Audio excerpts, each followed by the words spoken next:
Oi, gente. Teve muita repercussão nos últimos dias uma fala de Gregório do Vivier criticando a indicação provável de Cristiano Zanin para o Supremo Tribunal Federal. Disse Gregório do Vivier em sua rede social: inacreditável que Lula esteja pensando em colocar mais um homem branco no STF para piorar um lobista rico vaselina. Não aprenderam nada com Dias Toffoli. E depois ele citou, surreal estar citando Joaquim Barbosa contra a ideia de um juiz negro, argumento mais racista impossível. Lembrando que várias pessoas, né, utilizaram o Joaquim Barbosa como um contra-exemplo, como um argumento que eu vou... É um argumento muito complicado, problemático, né, e eu vou explicar aqui por que utilizar isso como um argumento é problemático. As pessoas poderiam dizer que, olha, o critério de ser ou não ser um homem branco não deve ser o critério mais importante. Ou seja, poderiam questionar a importância que o Gregório está dando à representatividade. Essa é uma discussão que se pode ter sobre a importância da representatividade e tal. Esse é um tema, não é, da representatividade. Mas quando se cita, vejam o que o Joaquim Barbosa fez, aí, do ponto de vista argumentativo, tem uma série de problemas. Porque é o seguinte, o que ele fez, vamos conceder que o Joaquim Barbosa teve muitas decisões equivocadas, por exemplo, na Lava Jato. Essas decisões não decorreram da cor da pele dele. Não é pelo fato dele ser afrodescendente. Ser afrodescendente não garante nem posicionamentos progressistas, nem posicionamentos conservadores. O que significa que uma outra pessoa afrodescendente não necessariamente se comportaria como Joaquim Barbosa. Se a gente considerar que o Joaquim Barbosa teve muitas decisões equivocadas. Embora, quando se olha para o Supremo, é possível avaliar que outros juízes do Supremo foram piores em muitas decisões do que o Joaquim Barbosa. Mas excluindo essa questão, essa discussão sobre o peso do Joaquim Barbosa no Supremo Tribunal Federal, colocar que por causa do Joaquim Barbosa, olha só, parece a volta do goleiro Barbosa. Quem não conhece a história do goleiro Barbosa, na Copa de 50, eu vou contar para vocês. O goleiro Barbosa, um goleiro afrodescendente, não é? Negro, foi o goleiro da seleção brasileira na Copa de 50 e se avaliou que na final da Copa ele falhou em um dos gols. Mesmo que ele tenha falhado, a percepção que existiu na sociedade brasileira de que não se deveria ter goleiro afrodescendente é uma percepção preconceituosa. Primeiro, um desrespeito à trajetória do Barbosa, um grande goleiro, que, como um ser humano qualquer, pode errar num momento decisivo, deve ser criticado pelo erro, mas não execrado como ele foi. Uma outra coisa é supor que outros goleiros iriam cometer o erro por serem afrodescendentes. Não necessariamente. De uma forma análoga, uma outra pessoa afrodescendente, o fato dela ser afrodescendente, o fato dela ser indígena, o fato dela ser, enfim, qualquer etnia ou orientação sexual não define o posicionamento dela. E isso me leva a uma discussão mais importante sobre o Cristiano Zanin. O Cristiano Zanin, o que eu sei sobre ele é que ele foi advogado do Lula, tem alguns posicionamentos públicos, mas eu não sei profundamente os posicionamentos ideológicos do Cristiano Zanin, para saber se ele vai ser uma pessoa que vai representar os ideários de uma esquerda progressista quando ele sentar lá na cadeira. O que me interessa saber não é fundamentalmente a cor da pele dele, mas sim os posicionamentos ideológicos dele. Isso é o mais importante para a gente saber, porque isso vai informar a visão de mundo que o Cristiano Zanin vai ter quando ele for decidir temas importantes. Isso significa que representatividade não é relevante? Não, representatividade é relevante e pode ser um fator. Vamos supor que colocassem na mesa do Lula 3 nomes, todos com amplo conhecimento jurídico, reputação ilibada e posicionamentos ideológicos progressistas, todos três. E nomes bons. E um desses nomes é uma mulher negra.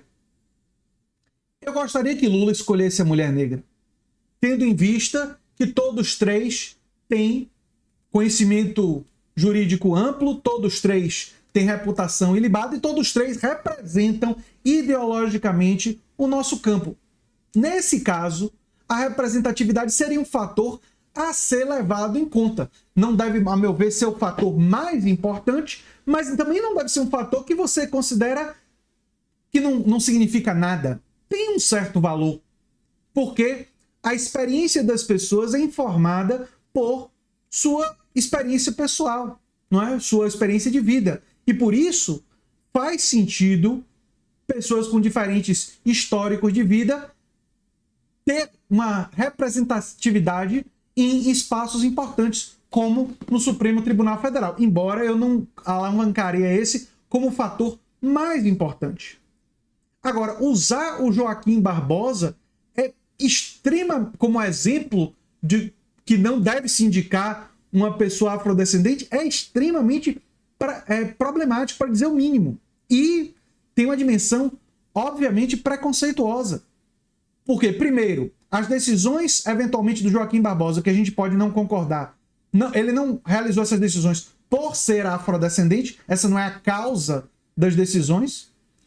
E uma outra pessoa afrodescendente não necessariamente iria ter as mesmas decisões do Joaquim Barbosa. Isso é óbvio. Porque a etnia, a cor da pele, a orientação sexual, a religião ou falta dela, não é o que define a sua orientação ideológica ou o seu caráter. Então eu vejo essa discussão como extremamente problemática nos termos que ela foi colocada. O Gregório do Vivier enfatizou em mensagens posteriores o fato dele ser advogado das Americanas, o fato de outras atuações advocatícias do Cristiano Zanin, e aí é uma coisa para se examinar, mas está dentro da profissão dele, ele foi contratado, enfim. Tem que se ver os posicionamentos dele.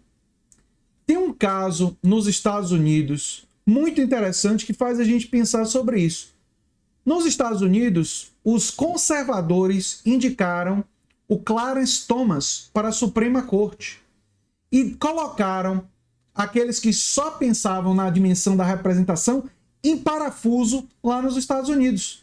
E muita gente progressista ou liberais do campo do Partido Democrata tiveram dificuldade em votar contra o Clarence Thomas, porque o Clarence Thomas, embora afrodescendente, uma coisa que eles sempre defenderam para ter representatividade, era um cara hiper conservador, muito conservador. Era o Clarence Thomas. Mas me parece patentemente óbvio que a posição correta é dizer, olha, eu quero representatividade, mas isso não significa que por eu querer ampliar a representatividade, eu estou disposto a abrir mão dos meus valores e dos meus princípios e aprovar uma pessoa que defende uma ideologia nefasta, como Clarence Thomas. Não estou falando mais do Joaquim Barbosa. Estou falando do Clarence Thomas. Então, quando você discute uma pessoa, quando você discute a questão, é óbvio que o fator de representatividade não vai ser o único denominador que você vai utilizar, nem necessariamente o principal. Mas quando você tem múltiplas pessoas qualificadas, a questão da representatividade pode pesar, pode ser um fator na hora da escolha. Pode ser um elemento a mais a ser utilizado. E acredito que se isso tivesse sido colocado dessa forma, talvez parte dessa polêmica teria sido evitada, não é? Teria sido evitada. Agora, eu ainda gostaria muito de compreender melhor os posicionamentos ideológicos do Cristiano Zanin, antes até de me posicionar favoravelmente ou de forma negativa à indicação dele. E o argumento que tem sido utilizado de que ele foi o responsável por desconstruir a Lava Jato, ao meu ver, não é muito persuasivo, porque me parece que o elemento central que desconstruiu a Lava Jato foi a Vaza Jato. Foi aquela reportagem que provou para todos os brasileiros que não são bolsonaristas que a operação estava politicamente envenenada. Isso ficou claro e evidente, e foi aquela reportagem do The Intercept Brasil, em parceria depois com outros veículos da imprensa, que teve um informante e tal, que foi a grande responsável por desconstruir o elemento político da Lava Jato. O Cristiano Zanin pode ter tido a importância dele, não estou aqui querendo dizer que ele não teve importância, tem o papel dele como defensor do Lula. O Lula tem muita confiança nele, esse é um fator também que deve ser levado em conta, deve se respeitar essa questão da confiança, mas para mim, enquanto cidadão, o que mais me interessa, o que eu mais quero saber são os posicionamentos ideológicos e como é que o Zanin vai se posicionar em uma série de temas que a palavra final, muitas vezes, é do Supremo Tribunal Federal. E esse tipo de polêmica, quando vai para esse tipo de discussão, acaba esvaziando o debate fundamental que nós precisamos ter. Né? Então, eu espero que não fiquemos o debate concentrado nessa polêmica, mas que a gente, agora que eu já desconstruí os argumentos, né, a gente possa discutir e possa investigar os posicionamentos ideológicos, não só do Cristiano Zanin, mas de outras indicações que o Lula pode fazer para o Supremo Tribunal Federal, porque é importante para a esquerda e para a política brasileira que a gente tenha uma discussão, que tenha, digamos assim, uma análise sobre os posicionamentos, porque o Supremo Tribunal Federal é obviamente muito importante e a indicação de uma pessoa para lá, agora que Lula ganhou a eleição, tem que ser uma pessoa, né, que reflete os valores e os princípios, né, do campo chamado popular, progressista, de esquerda, enfim, em uma série de temas. E é isso que me parece ser o mais relevante para a gente discutir a partir de agora. Enfim, eu sou André Teixeira Jacobina, o canal é a Nova Máquina do Tempo. Se você gosta do que a gente faz, se inscreve, dá um like, compartilha, quem sabe se torna membro ou apoiador do canal. Quem sabe se inscreve também no curso Literatura e Política, Luta Antifascista pela Democracia. Eu sei que muita gente já opinou sobre isso, né? O Carlito Neto, outras pessoas fizeram vídeos já sobre isso, mas eu queria aqui dar o meu ponto de vista, a minha visão, a minha análise sobre esse episódio e também dizer para onde eu acredito que a discussão deve ir a partir de agora, né? Que eu torço para que a discussão vá, para a gente investigar os posicionamentos ideológicos dessas pessoas. Um abração e até o próximo vídeo. Tchau, tchau, gente.